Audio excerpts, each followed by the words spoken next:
বন্ধুরা বিসিসিআই থেকে অফিসিয়ালভাবে ঘোষণা করে দেওয়া হলো ভারতের আগামী শ্রীলঙ্কা সফরের জন্য সম্পূর্ণ স্কোয়াড। 27 জুলাই থেকে ভারত খেলতে চলেছে শ্রীলঙ্কার বিরুদ্ধে 3টি টি20আই এবং বন্ধুরা যার পরেই ভারত খেলতে চলেছে 3টি ওডিআই ম্যাচের সিরিজ। টি20আই এবং ওডিআই এই দুটি সিরিজের জন্যই এই চ্যানেলে এর আগে আমি তোমাদের প্রেডিক্টেড স্কোয়াড জানিয়েছিলাম, আর এখন অফিসিয়ালভাবে ঘোষণা করে দেওয়া হলো এই দুটি সিরিজের জন্য ভারতের সম্পূর্ণ স্কোয়াড। জিম্বাবুয়ে সিরিজে ভারতের যে নতুন টি20আই দল খেলতে গেছিল সেখান থেকে অনেক প্লেয়ারদেরই এই সিরিজের জন্য বাদ দেওয়া হয়েছে। অপরদিকে ওয়ানডে সিরিজের জন্য অনেক ভারতীয় অভিজ্ঞ প্লেয়াররা আবার ভারতীয় ওডিআই দলে ফিরে এসেছে। তো বন্ধুরা চলো দেখে নেওয়া যাক টি20আই সিরিজের জন্য কোন কোন প্লেয়ারদের বাদ দেওয়া হয়েছে, কোন প্লেয়াররা আবার সুযোগ পেয়েছে টি20আই সিরিজে, ওডিআই দলে কোন কোন পুরনো অভিজ্ঞ প্লেয়াররা ফিরে এসেছে। সম্পূর্ণটা জানার জন্য অবশ্যই বন্ধুরা ভিডিওটিকে স্কিপ না করে শেষ পর্যন্ত দেখতে থাকো। আর বন্ধুরা ক্রিকেট রিলেটেড সমস্ত ধরনের জেনুইন আপডেট বাংলায় সবার আগে এই চ্যানেলে পাওয়ার জন্য চ্যানেলটিকে অবশ্যই সাবস্ক্রাইব করে পাশের বেল আইকনটিকে ক্লিক করে রাখো। আগামী 27, 28 এবং 30 জুলাই ভারতীয় টিম খেলতে চলেছে শ্রীলঙ্কার বিরুদ্ধে 3টি টি20আই ম্যাচ, যার পরেই ভারত খেলতে চলেছে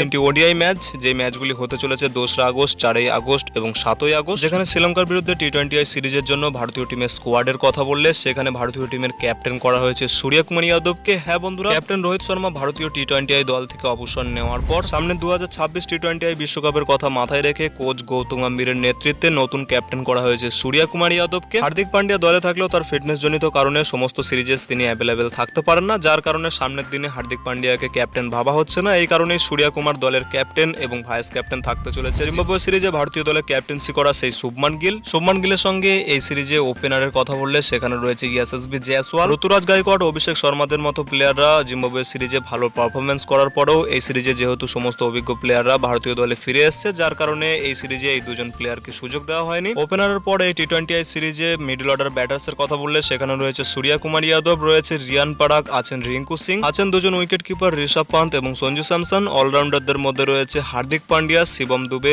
আকসার প্যাটেল এবং ভালো পারফরমেন্স করা জিম্বাবুয়ে সিরিজে ওয়াশিংটন সুন্দর। আকসার প্যাটেল এবং সুন্দর ছাড়াও এই সিরিজে স্পিনারদের মধ্যে রয়েছে রবি বিষ্ণই। এছাড়া এই টি20আই দলে পেস বোলিং অ্যাটাকের কথা বললে সেখানে ফিরে এসেছে আর্শদীপ সিং, মোহাম্মদ সিরাজ এবং রয়েছে খালিল আহমেদ। এই হলো বন্ধুরা আগামী শ্রীলঙ্কা সফরের জন্য ভারতের 15 জন সদস্যের টি20আই দল। যার পর দেখে নেওয়া যাক ভারতের ওয়ানডে স্কোয়াড। এর আগে বিভিন্ন সোর্স থেকে যেমনটা জানা যাচ্ছিল এই ওডিআই সিরিজের জন্য হয়তো কেএল রাহুলকে ভারতের ক্যাপ্টেন করা হতে পারে, কিন্তু বন্ধুরা কোচ গৌতম গম্ভীর ভারতীয় দলে জয়েন করার পরেই এই ওডিআই সিরিজে ভারতের ক্যাপ্টেন্সিতে থাকতে চলেছে রোহিত শর্মা। 2025 চ্যাম্পিয়ন্স ট্রফি যেটি ওডিআই ফরম্যাটে খেলা হতে চলেছে, যার আগে ভারতীয় টিমের কাছে মাত্র 6টি ওডিআই ম্যাচ রয়েছে, যার মধ্যে 3টি ওডিআই ম্যাচ এই শ্রীলঙ্কার বিরুদ্ধে হতে চলেছে। এই কারণে রোহিত শর্মা, বিরাট কোহলিদের মতো প্লেয়াররা এই সিরিজেও অ্যাভেলেবেল থাকতে চলেছে। শুধুমাত্র জসপ্রীত বুমরাহ, হার্দিক পান্ডিয়া এবং রবীন্দ্র জাদেজাদেরই এই সিরিজ থেকে রেস্ট দেওয়া হয়েছে। শ্রীলঙ্কার বিরুদ্ধে এই ওয়ানডে স্কোয়াডে ওপেনারের কথা বললে সেখানে রয়েছে ক্যাপ্টেন রোহিত শর্মা, আছে ভাইস ক্যাপ্টেন শুভমান গিল।